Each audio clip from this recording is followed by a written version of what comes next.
Bitcoin is pumping like it's the bull market. Also, we have huge chances for these Celsius customers to be able to get their money back. China has a CCP-friendly coin, and the story the mainstream media isn't talking about is around the blockchain. Nice.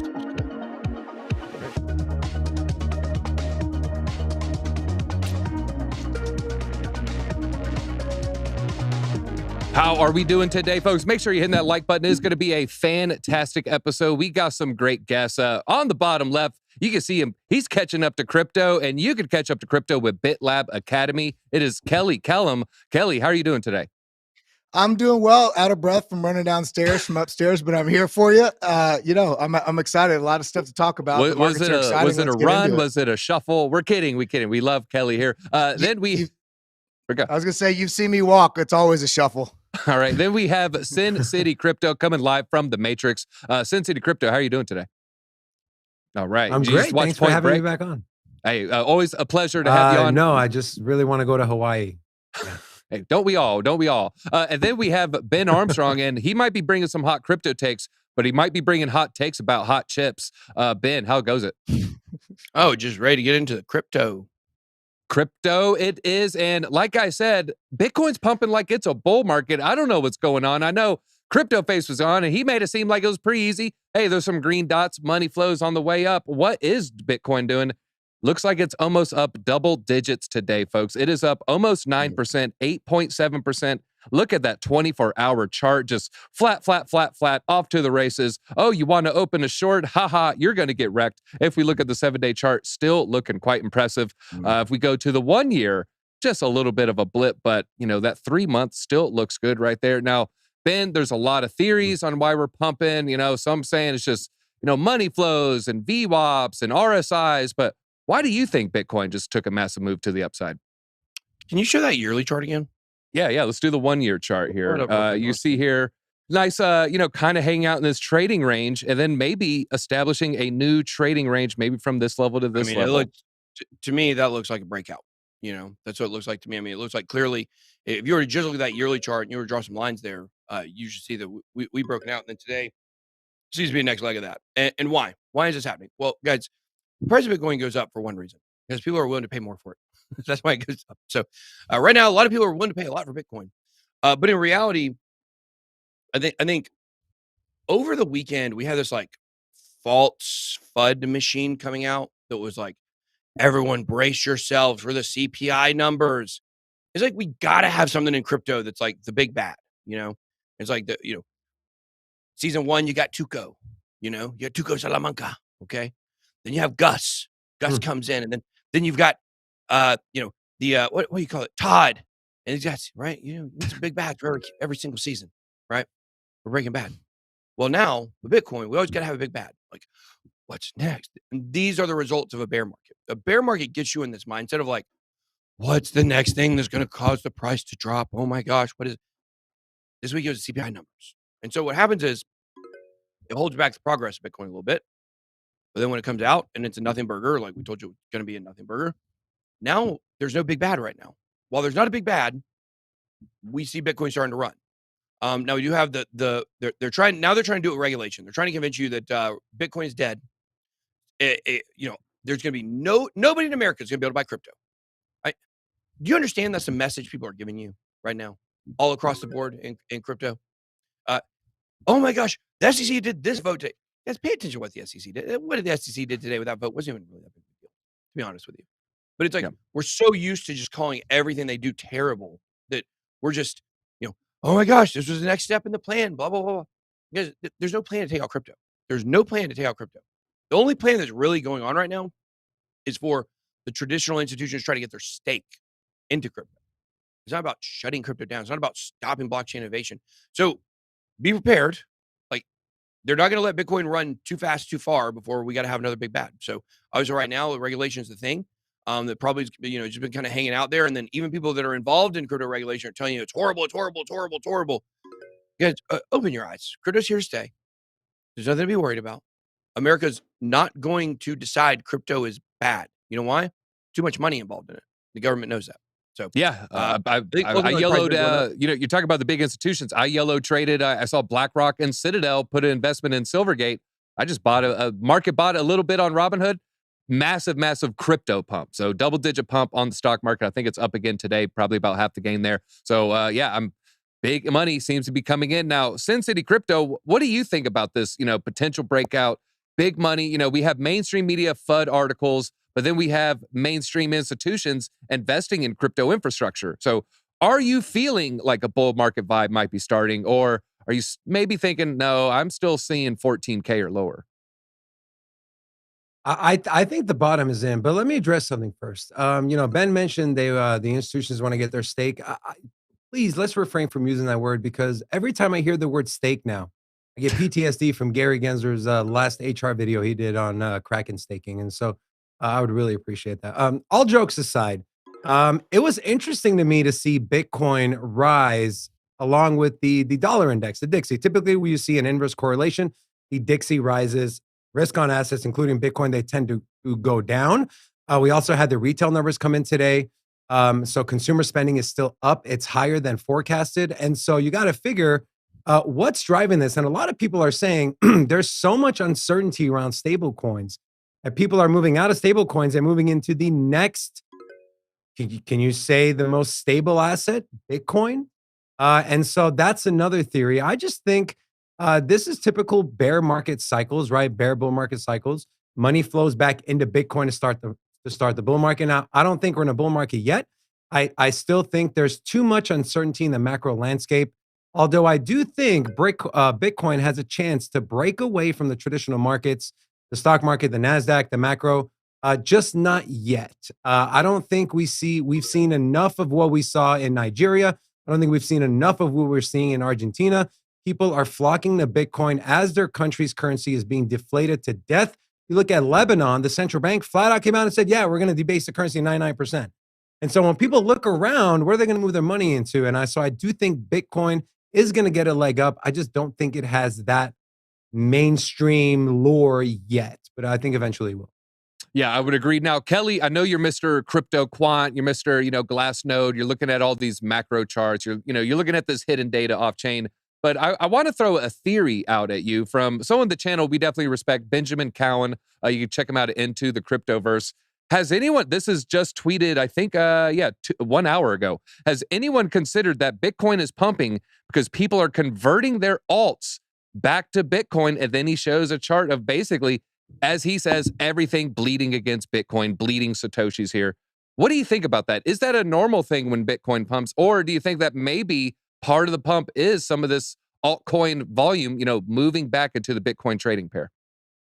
Man, what a good question, DZ, and thank you for having me back on. I think the question is so important for people to understand when looking at any sort of asset, whatever market it's in. I think for a long time early on in Bitcoin and crypto ecosystem, people were blind to the fact that Bitcoin, if we think about Bitcoin by itself, people were literally thinking about Bitcoin by itself. We're only looking at bull markets and bear markets, and we weren't trying to correlate of how tied to the global landscape that this asset class is. And as the larger that it's gotten, of course, the market cap's gone up tremendously in the last 13 years. But along with that, we're also having smart money players that have come in, institutions that have come in. And so now we see, you watch any crypto YouTube channel now, and they talk about the correlation of Bitcoin with the Dixie, the dollar index. And similarly, the similar context there is also the the Bitcoin strength as it relates to what's going on with the altcoin market. And this is incredibly important, especially in a time period right now when we haven't yet, just like Sin City Crypto said, we haven't fully established that we are in a bull market. We've had an incredibly strong bullish push, but that's only the first ingredient. And it takes several ingredients, 3 or 4 ingredients to really establish that we're in a bull market. So as things are pushing up and there's some hesitation, people are trying to get on that board because, and Ben talks about it all the time on his show, BitBoy Crypto, that the markets are cyclical and money will move into Bitcoin and the altcoins will be left behind. And then as Bitcoin pumps, when people start taking profits out of Bitcoin, they cycle those funds.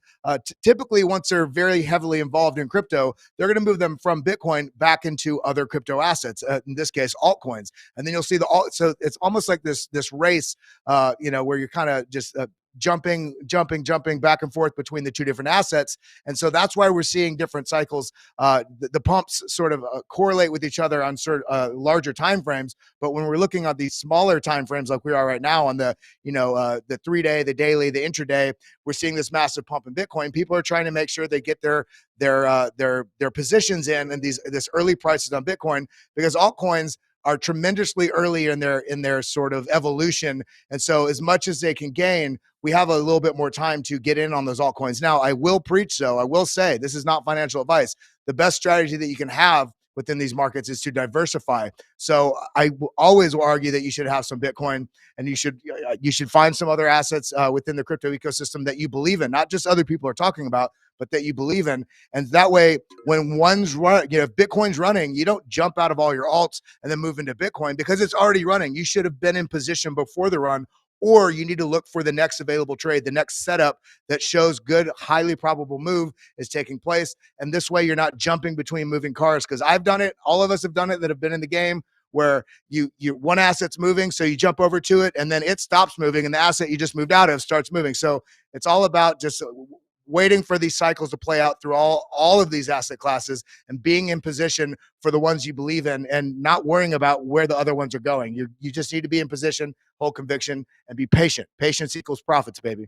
Yeah, and the equals profits, especially with your strategy where you're kind of counting your crypto not in fiat but in Bitcoin, counting it in Satoshis. I had fun playing that game with the BNB chain, trying to level up my BNB with these alts, get back into the BNB, and slowly watch my BNB gain, and then bomb crypto came. But that's another story. Well, to your point, why would you want to hold a bunch of alts that aren't moving as fast as Bitcoin? The whole game here is I want to hold assets that, bar none, are performing at equity, equally to Bitcoin, or more so than. Otherwise, why are we not just holding Bitcoin?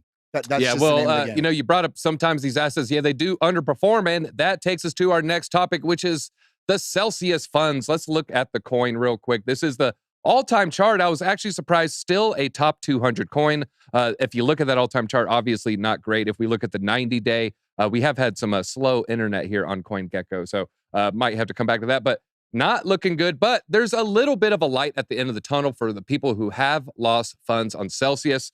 Now they have filed a motion to recover millions from their executives, especially Alex Mashinsky. Court documents are alleging him and his associates mismanaged the fund and hiked the CEL token price for their own benefit, and now they're trying to claw back some of those millions that they got. They also cited a $2.8 million transfer to his own wallet last May, and also reference a $12 million and a $5 million transfer to some Mashinsky co-owned companies, namely AM Ventures and Koala LLP. Now, Ben, what are you hearing as far as the whispers and the rumors? Are there any whispers or rumors about potential criminal charges being held against Alex Mashinsky? And what do you think that would look like? Would that be U.S. prosecutors? Would it be EU? I mean, is it going to happen at all? What are your thoughts? Well, I think the first thing to do is when you look at these companies where Alex sent the money, I think at least one of them is very bearish. Ha. Did you get that joke? Yeah. Is a koala a bear? You could lip this if you didn't hear. You could also understand that joke there. Yeah. All right, that was bad. I made it worse. I'm sorry. That was bad. Is a koala a bear? I think so. It could be a primate. I think it's a bear, though. Let us know in the chat. Is a koala a bear? Marsupial? It could have been a marsupial, too. Yeah. It does have a pouch. It identifies as something. It's by its. Well, I try not to assume koalas. I'm not genderist. Yeah. Well, I think you're being a little sexist. Okay. Look, I'm not hearing anything. I mean, having a lot of conversations with a lot of people. I'm just going to go back once again to my overall thoughts on this. I don't know who the good guys are. I don't know who the bad guys are. I just don't know. I don't know when it comes to Celsius. It's like, it's so topsy-turvy of how this thing, how it all started. Who knew what? There's some kind of person that was a rat inside of Alex Mashinsky's office that was feeding information to FTX nonstop, by the way. That's something that's pretty much confirmed. But we don't know who it is. And so there's somebody very close inside that camp that has been basically sabotaging Celsius for a whole year, like even before everything went down. So who should take over Celsius? Should it be another company? Should it be Simon Dixon? Should it be Celsius? Celsius reorganization. I just don't know I don't know who the good guys are. I still don't know. I've been trying my best to try to sort out what I want to happen, and I just can't figure it out because everybody's out for themselves in this. If you look at this plan, they said 70% of people or 85% of people will get 70% of their money back. That is awesome. I was like, oh, good. Surely we'll get our money back. Oh, it's only the people who had less than $5,000 on Celsius. Sorry. Frankly, I don't care what happens if you lost $5,000. We lost $3 million. That's a lot of money. They're trying to appease the people that lost the least amount because why?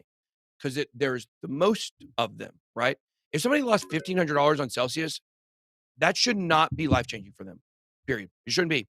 If they're in a situation where $1,500 is life-changing for them, then they had no business being on Celsius anyways, right? They need to get, so we're talking about on the show this morning, they should have had their financial house in order before they started putting money in crypto. If $1,500 is going to break you, okay? So the point is whatever needs to happen, they need to take everybody into consideration at once. What they're trying to, understand what they're trying to do. They want to get the most people on the side of the reorg. So they're offering to pay out the most money to the most people, but it's the people that lost the least. And it's like, what about us? What about Michael? We had to lay people off here because we had $3 million stuck on an exchange. We couldn't get it off. What about that? Why don't they care about that? They don't. They care about numbers. And like I said, I don't know who the bad guy is. I know Alex isn't good. Okay. I don't know who the bad guys are. I don't know who's feeding the information. I don't know ultimately what's going to happen. I'm just along for the ride, just like everybody else is at this point. And it sucks because, it sucks to see encouraging headlines and then get into the story and see they're still screwing me, Yeah. And it's like, who am I supposed to support in this? I don't like any of them. I'll be honest with you. Yeah, I too am along for the ride. I've been pretty open about this. I have 2 ETH on there. And now I'm wondering, well, what happens if ETH goes above 2,500 upon, clawback time? I mean, is that going to mess me up or hurt me? Well, moving on here, Sin City Crypto, they're part of the restructuring plans. We're saying they might introduce a new token. Given past events, we've seen it, Terra Luna, we've seen it with other exchanges. How do you, I think you're kind of going to let me know pretty quickly. How do you think that token's going to perform?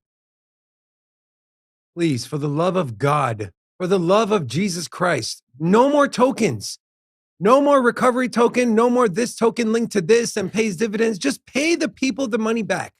Whatever you have, whatever the decision is, and I saw in the article they're going to pay back in Bitcoin, ETH, and USDC. Just pay them back in that. I am sure that Benjamin Armstrong would rather get $500,000 back in Ethereum or USDC than get $1 million in some BS AST coin or whatever the hell they're trying to do. And so it's all BS. And I get it. It worked with, I believe it was Bitfinex, the Leo token, but 2 different scenarios. And as far as who's the bad guy, I'll answer that question. Alex Mashinsky's the bad guy. This is the guy who went on publicly on Twitter and on AMAs and on other people's channels and said everything is fine. He even introduced a new HODL mode for people to lock up their tokens for a set amount of time leading up to the bankruptcy. So he knew what was going on. They were pumping the Cell token for their own benefit. I believe the number was $500 million worth of Cell token between 2018 to 2022, something like that. It was a 3-year period. And then this guy's going out and cashing out not only to his personal account, but to essentially shell companies that were funneling the money back into his personal account. So if there's any bad person, it's him. And I don't understand, for the love of God, why this man is not being at least beginning to be prosecuted or in jail. Or I mean, this guy's coming back on Twitter pretending like nothing happened, right? FTX crashed, and he thinks it's okay for him to give his opinion. No one gives a crap about your opinion, dude. You screwed so many people over. And now this whole, we want to, Celsius should not come back as a company. I'm sorry. Just figure out what you can do, claw back the money from those executives, from those companies, whatever you did, and just disperse it amongst the people on a prorated cost basis. And do it in Bitcoin, ETH, or a stable coin. No BS token, no this and that. Because even if they come back and you get a token and you go on the platform, who the hell is going to trust Celsius? Who the hell is going to trust that company? No one. And so it's a lose-lose.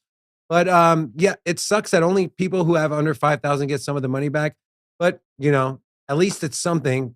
But the amount of money these lawyers are taking and how drawn out these bankruptcy proceedings are could have paid back more people a lot more money if it would have just, maybe they would have just liquidated or whatever the case may be. Yeah, who would have thought the lawyers' misaligned incentives would end up, costing everybody there? And I never saw that one coming. Didn't have it on my bingo card. Now, Kelly, what do you think of Sin City's assessment there that they shouldn't try to restructure, they shouldn't try to revamp? Do you think that they should just give up any kind of attempts of maybe restructuring the organization, maybe generating some revenue, maybe trying to claw their way out of the hole slowly? Or should they just, lock the doors and let the bankruptcy courts figure this out?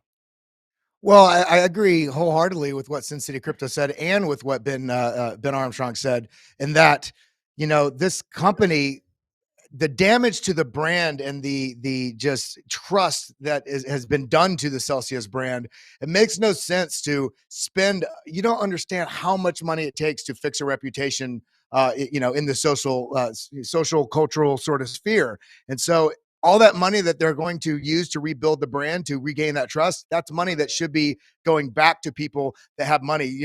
The $3 million here from Hit Network, it's not just out of Ben's account. It's that's money that was also used to help pay salaries so people could pay for homes, so we could also bring content to everybody here watching this show. It's not just when somebody has $5,000 in there, maybe that's more than they should have had in there, maybe it's not, but all this money, every dollar, I don't care if you have $1,000 in your bank account or 10 million, people that have navigated the world, they see how fast money comes and how fast money goes. And it hurts I just lost $30,000 in a hack the other day on Coinbase. And is it everything I have? No, but you know what?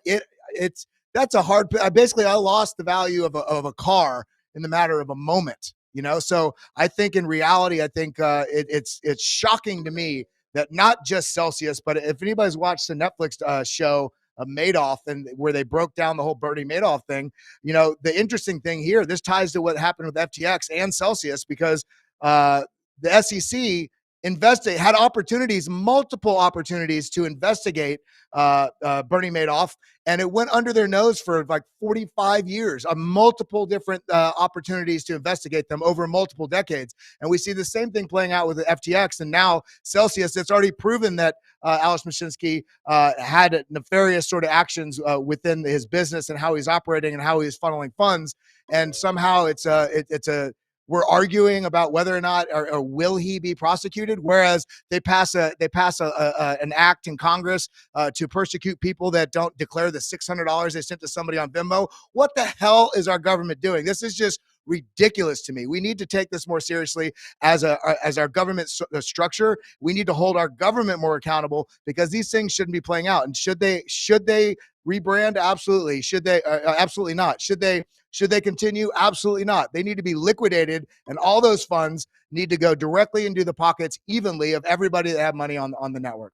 All right. Well, sorry for the people in chat saying rebrand to Fahrenheit. I guess it's not going to happen, folks. I apologize. Can I say something real quick before we move on? Kelly, you're absolutely wrong. They are doing something. Have you not seen the Gary Gensler videos on Twitter? They're informing the public. They're telling us. They're teaching us. So give them some credit. Don't trigger him with steak. Don't trigger me either. I think of Buffy the Vampire Slayer, and so then I start thinking of Seth Green. I get triggered. His NFTs got stolen. Sorry, Seth. All right, that was my favorite show. That was my favorite show ever, Buffy the Vampire Slayer. Buffy. Okay. I thought I was going to marry her one day, but I did not. She married. Dang it, Sarah. You missed your chance there. All right. Well, what's it like marrying somebody poor, Sarah? Sorry. Well, let's do a little news about Celsius. A Chinese coin that pumped incredibly. I'm talking about Conflux. That is right. You're seeing a 70% pump right there.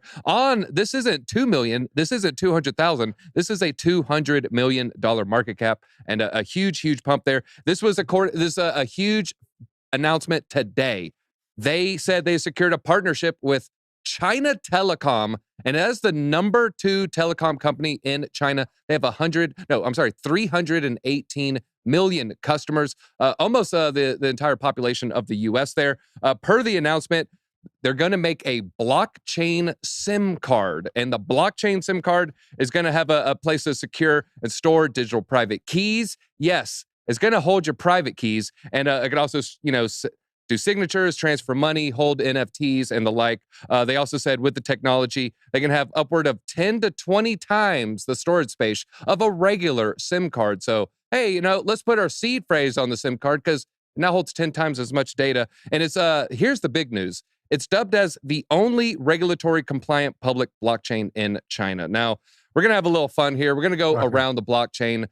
I think this is a precursor to CBDC's digital wallets, being on mobile. So I'm going to start with Kelly. We're going to go around real quick. I'm going to ask everybody the same question here. Is this the playbook for America's CBDC? And if so, what kind of timeline before we have blockchain SIM cards forced upon us?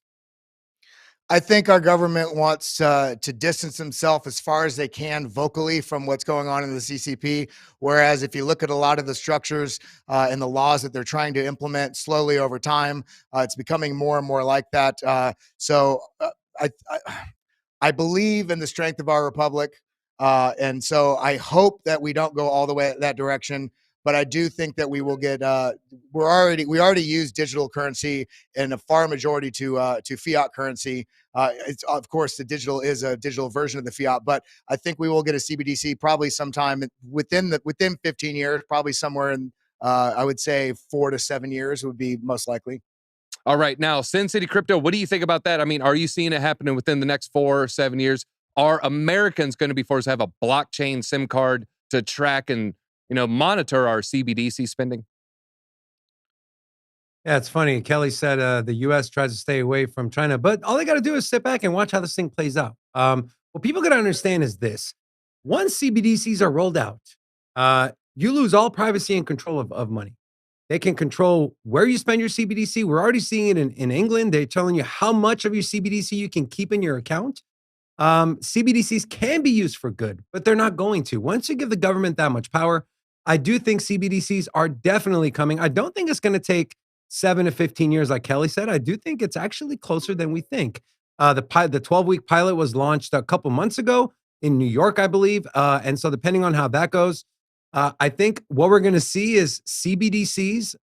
They're going to be popular, and it's going to affect the middle or the lower to middle class the most, because those are the people that get tax returns. Those are the people that rely on the government for Medicare and EBT and whatever the case may be. They're going to be issued CBDCs and be told you can't spend it here. You can only spend it here. If you don't spend it in a matter of 2 weeks, then the money's going to be gone. And so privacy, control, it's all going to go to the government, and I'm totally against it. All right, Ben, is this the American playbook? And, are they going to try to roll this out on us at some point? When do you think that would be? 6 o'clock, maybe. Soon. Okay. Very soon. Look, I think when it comes to CBDC, I mean, I do agree with Sin City Crypto. I mean, it is coming for sure. We're watching it play out right in front of our eyes. You guys watch our video tonight. It's coming out at 10 o'clock. We are going to lay out to you guys what is going on with BUSD and why that's so pivotal to the CBDC conversation. Why the government went after Paxos, which, by the way, do you know who ratted Paxos out? Do you know who snitched on Paxos? Brian? Circle. Weird, isn't it? Don't they do USDC? Weird. Huh. It's coming. That's the playbook. They don't need a phone.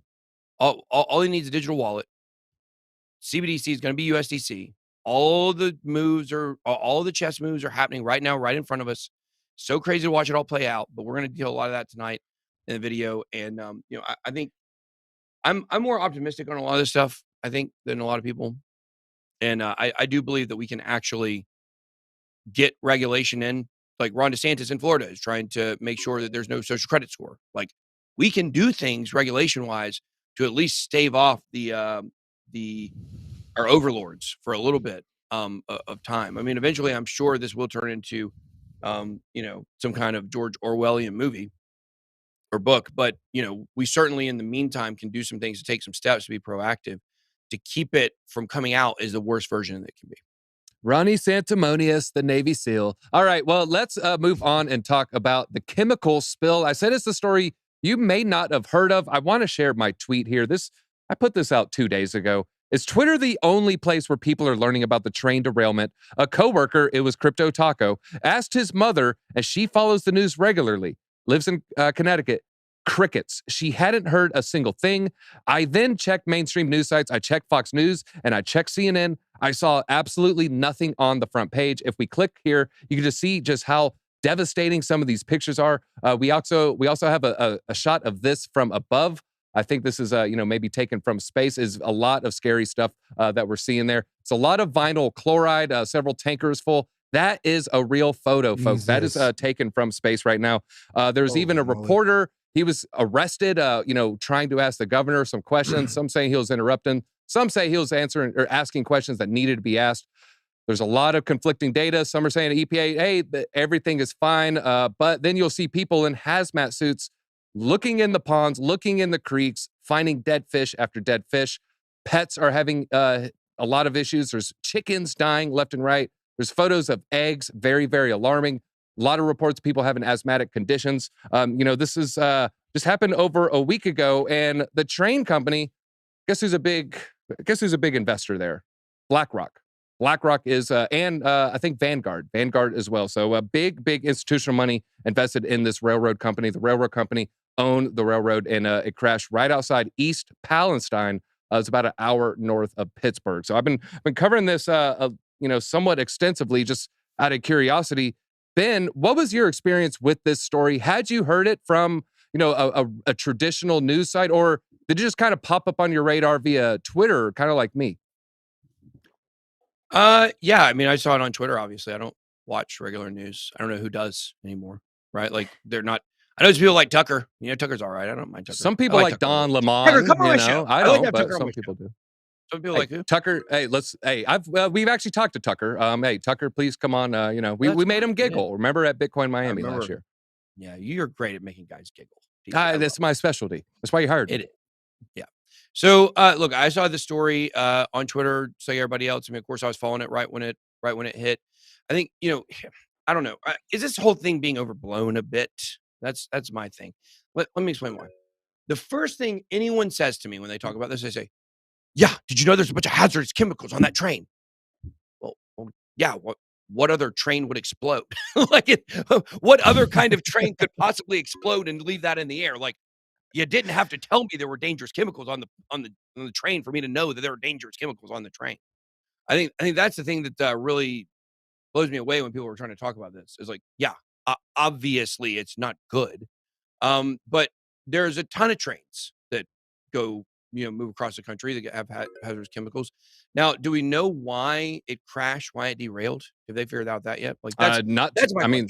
Yeah, I know there's a lot of people speculating. It was, they just had a strike and they kind of had some demands and they didn't meet all the demands. And I think they have to work more hours than they were comfortable with. I think they wanted 30% less hours, per shift. But I mean, maybe it was that. Maybe how many people were on the train? The conductor? Conductor, as far as I know, I haven't heard any data on the individuals on the train. Yeah, I mean, there shouldn't have been any, right? You got a conductor. I think that's it. I mean, I don't know who else goes conductor, on the train. I think you also have an engineer. You usually have 2 or 3 people. The whistleblower. You have a whistleblower, right? Yeah. Was this Thomas the Train? Yeah. Well, I think his name was Thomas, coincidentally there. Kelly, I mean, what do you think that there is a little bit of a media, I don't want to say blackout, but is this not getting quite the attention that it deserves? And are we too enamored by a space balloon? Well, you just hit the nail on the head. I was going to take it there. Also, think back to the pandemic, and we had, all of a sudden all these CIA files about aliens, right? And what was the purpose of that? Were they trying to get our mind off of what was happening with their management of what was happening with the flu, or was it something else? And now we have all these UFOs every day. Every day is a story about a UFO, and then we have a train, this massive train cataclysmic event that I think a lot of people are in some ways underplaying the veracity of it, because if we think about it, it's not just a train that derailed in the local populace. It's also affecting the water supply in the local area, and also tributaries that feed into the Mississippi River, as well as it's affecting a massive multi-hundred mile, if not multi-thousand mile region beyond just the local area of where you can see the flames. So the question is it some sort of conspiracy? We don't know that yet, but the confluence and the it being with the same time as all these weather balloons and UFOs, and what is the media doing right now that they're covering stuff that is nonsensical in some ways, because we can do nothing about weather balloons, but they're trying to get,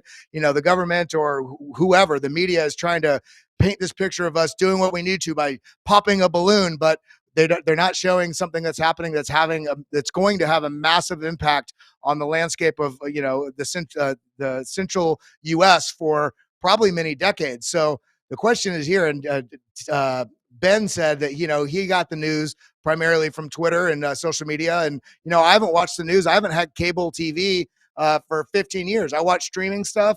I pay for even on YouTube. I pay for the adless stuff, so I don't watch ads. I don't watch the news. I go to various news sites to go and seek out information, and I try to seek it out on two different voices, so I'm not just being in a bubble, because so many people are in a bubble. And I think there'd be an interesting poll to be done there of how many people don't gather the news at all from social media and only watch it on cable TV, and what their relationship or involvement or engagement with crypto is versus people that are involved with crypto, and how much those people are glued to the news versus finding out things more in depth and more regularly on social media. So that's kind of how I'm looking at it. I think it's a dog and pony show that we're having to dance through, and those that are in social media, as bizarre as it is, social media is now becoming a healthy avenue for people to explore and find good data sources, but it only comes with the caveat that people have the ability to have an open mind and search out different voices.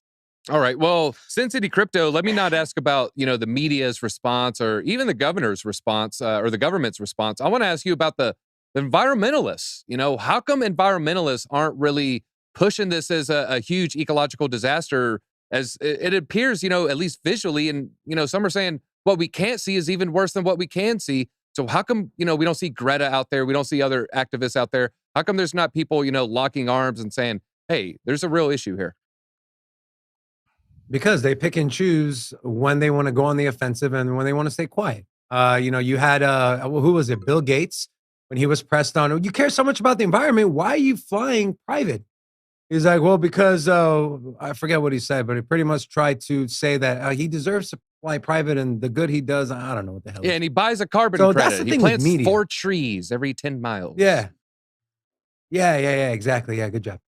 You can still plant the trees without without ruining the atmosphere, but apparently he can't. Look, we know that media, especially mainstream media, they feed us what we want to hear. And, I'm going to circle this back to YouTubers and crypto in general. That's why you don't want to get all your information from just one person, one channel, one voice. You want to diversify yourself, hear people's opinions. At the end of the day, you make your own decision. You make up your own mind. And so with the media, it's hard for us to trust them when the biggest fraudster in the history of the United States gets a puff piece wrote on him. And then someone's out here defending his family from a robbery or something. I don't know. I'm just throwing a wild example out there. It's covered over the news everywhere. Oh, this guy's a this and this. And this. So they pick and choose what they want to cover and what light they want to cover, in a positive light or a negative light. And if it doesn't fit their agenda, or if it's not someone they're going after, then sure. Yeah, I'm sure if a different president was in office, not that I liked either one of them, but you got to admit, they would find a way to be, under this president, these rules and regulations were not in place for the trains, and that's why this happened. So you're not hearing that now because it doesn't fit their agenda. Do they really care? No, they don't give a crap. It's who's lining their pockets. And if it's BlackRock and JP Morgan and Vanguard, the companies you said that have a stake in this railroad or train company, then why would they say anything, right? Why would they bring negative light to those companies? Those are the companies that run America.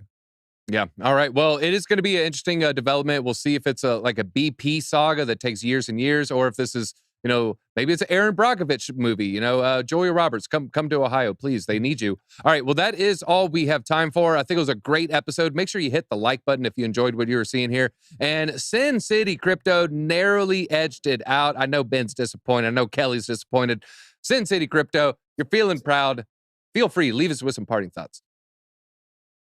First and foremost, big shout out to the entire Hit Network, Bitboy Crypto, DZ, and Kelly. Thank you guys so much for continuing to have us on. We love you guys. As I mentioned before, don't take in all your information from one person, one channel, one news outlet. Get multiple opinions. And one opinion we think you should definitely get is the one of Sensitive Crypto. Come join the Sinner community. We go live Monday through Friday, 10:30 a.m. Pacific, 1:30 p.m. Eastern Standard Time. I hope to see a lot of you watching there. And if you come by, say hello. We'll welcome you personally. Love you. All right, love it. Links are in the description. Big shout out to presend.io. You can check them out as well in the description. Make sure you sub to everybody. Make sure you're sub to this channel. Make sure you hit that like button. Hey, why don't you go catch up to crypto while you're at it? That's all we got today, Bit Squad. Easy out.